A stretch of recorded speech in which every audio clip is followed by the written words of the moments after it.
Using his powers, that's what he's doing. Refuse to use the they pronoun for a young child. Nobody wants it. Step into the back of the car, Nobody wants it. It's an abuse of power. Absolute insanity. Absolute insanity what's happening here at Wilson's on Hospital every School. boy and girl and man and woman, forcing transgenderism on them. Nobody accepts this, they don't believe it. People don't want to be told what to believe in.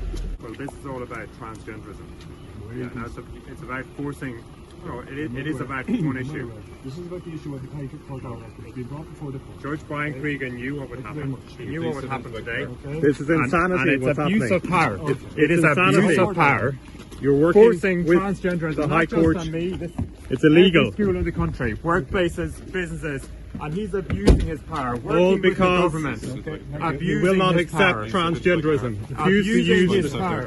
Abusing His power. That's what he's doing. refuse to use the they pronoun for a young Nobody child. wants it. Step into the back of the car, Nobody wants it. It's an in the abuse country. of power. Absolute insanity. People who don't want it. Absolute insanity what's happening here at Wilson's Transgenderism on Hospital every School. boy and girl and man and woman, forcing transgenderism on them.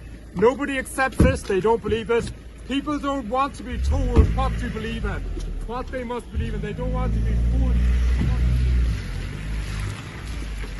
forced. This is my place of work and I have a right to be here. I have a right to be here at my place of work. And you should not be obstructing me from entering my place of work. I'm here again now at my place of work, being obstructed, of course, from entering. Disgraceful this morning. And we know, of course, an order out there from the High Court again, terribly stating that I should be arrested and brought to the High Court. This is more of the same. 550 days in prison, over 75,000 euro after tax of my own salary taken from me, and now this again this morning. And I want to be very clear. People should know that from beginning to end, this is all about transgender ideology, forcing it upon every school in the country, not just this school, every school in the country and the public at large, saying you will accept this. That's what all this is about. The guards, the courts, the orders, throwing me into prison, take me out again. It all goes back to this one thing. Every boy and girl, man and woman in the country told you must bow to this and accept it. Transgenderism. That a boy can become a girl. People don't believe this. It's ludicrous. And as we know, of course, most of all, it's anti-Christian. It is an anti-Christian ideology. You're being told you can't have your religious beliefs. You can't have your Christian convictions. You must bow to this. You must accept it. Everybody silenced into submission. That's what this is about this morning. From beginning to end, about one issue: transgender ideology. And it's disgraceful. I would say, crime stalking our land, the streets not safe, wave of crime, but the guards' business now this morning to come and arrest me from here. And you can throw me in a prison cell, and you can silence me, but my conscience will bring me back to this gate, because I have a right to be here. I have a right to teach German here in this school. I did my job well. Every parent, I'd say, would say that this morning who had a child in my class. I did my job well. I was a good teacher. I am a good teacher. I am a good teacher. And when I was hired here, my contract didn't say that I had to call a boy they. It didn't say that I had to renounce my Christian beliefs. And we saw the DAP, the Disciplinary Appeals Panel.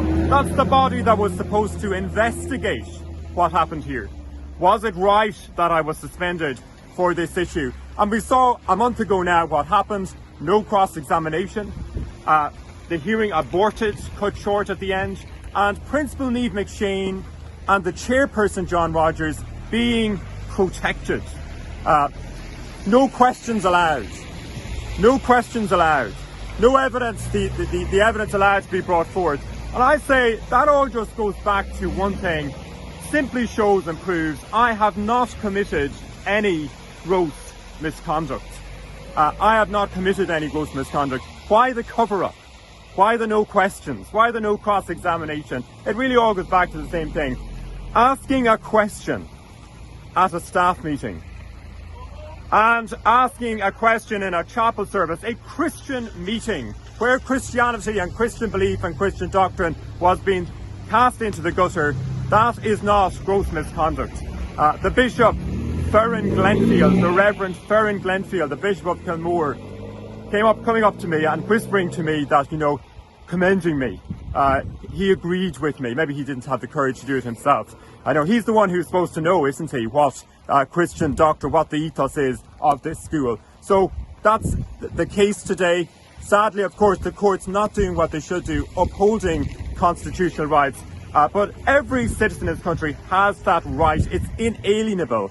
You do not have to bow to transgender ideology. You cannot be forced to accept it. We have our constitutional rights in this country.